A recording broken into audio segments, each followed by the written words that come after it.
unveiling the forgotten Kushite Kingdom, Africa's Black Pharaohs. Long before the Great Pyramids of Giza drew travelers from across the world, another mighty civilization thrived further south, along the Nile Valley. A kingdom of warriors, builders, and visionaries, whose rulers, known as the Black Pharaohs, once conquered Egypt itself. Yet, their story is one that history books often overlook. This is the forgotten legacy of the Kushite Kingdom, Africa's Black Pharaohs. Our journey begins nearly 4,000 years ago, in the land known as Nubia. Rich in gold, ebony, ivory, and iron, this region became a vital crossroads of trade and culture. Kush first rose to prominence during Egypt's Middle Kingdom as both a rival and a trading partner. The capital at Kerma, circa 2500 BCE, 1500 BCE, was one of Africa's earliest urban centers. Excavations reveal massive mud brick structures, temples, and burial mounds, proving Kush sophistication long before Egypt's conquest. Kerma was more than a city, it was a statement of power. Its kings wore elaborate crowns, commanded armies, and controlled gold mines that even pharaohs coveted. After centuries of Egyptian dominance, Kush regained independence and grew stronger. By 800 BCE, the Kushite capital moved to Nubia, near the sacred mountain Jebel Barkal. Here, religion and kingship intertwined. Kushite rulers adopted Egyptian gods but added their own Nubian traditions. And then came a turning point. Around 747 BCE, a Kushite king named Pia led an army northward. His campaign was bold. He did not just invade Egypt, he claimed it. Pia's victory established Egypt's 25th dynasty, the era of the Black Pharaohs. Successors like Shabaka, Taharqa, and Tantamani ruled the united Nile Valley. Pharaoh Taharqa became legendary. His reign marked prosperity, monumental building projects, and fierce resistance against Assyrian invaders. The Bible even mentions his name as a defender of Jerusalem. As power shifted south, a new capital emerged, Meroe, c. 300 BCE, 350 CE.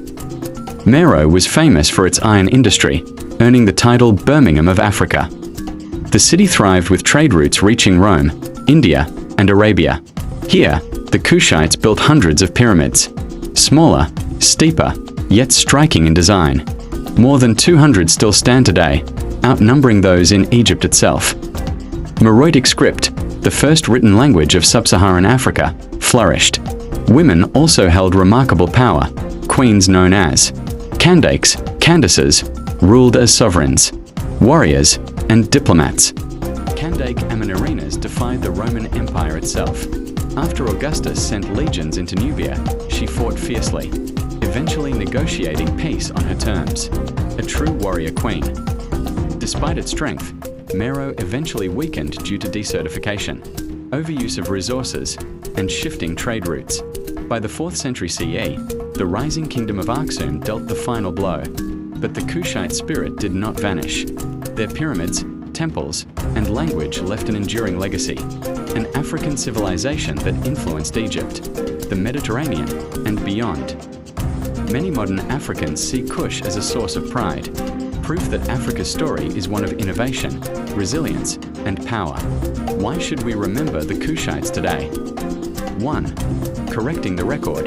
Too often, African civilizations are left out of world history. 2. Cultural identity. For modern Africans and the diaspora, Kush is a symbol of heritage. 3. Universal lessons. Their rise and fall remind us of the cycles of power, resilience, and cultural blending. The story of Kush is not separate from Egypt, it's intertwined. Without acknowledging Africa's Black Pharaohs, we miss the full story of the Nile Valley. The pyramids of Meroe stand silent in the sands of Sudan. Yet, they whisper the story of a people who refuse to be forgotten. The Kushites remind us that greatness is not bound by geography, race, or time, but by the courage to dream, to build, and to lead. So next time you think of ancient civilizations, remember Africa's Black Pharaohs, the rulers of Kush, whose legacies shaped the world in ways we are only beginning to rediscover. If you enjoyed this journey into the forgotten Kushite Kingdom, don't forget to like this video, subscribe, and share it with fellow history lovers. And tell us in the comments, which Kushite figure inspires you the most? Pia, Taharqa or Queen Amenerina's. Until next time, keep exploring the hidden stories of our shared past.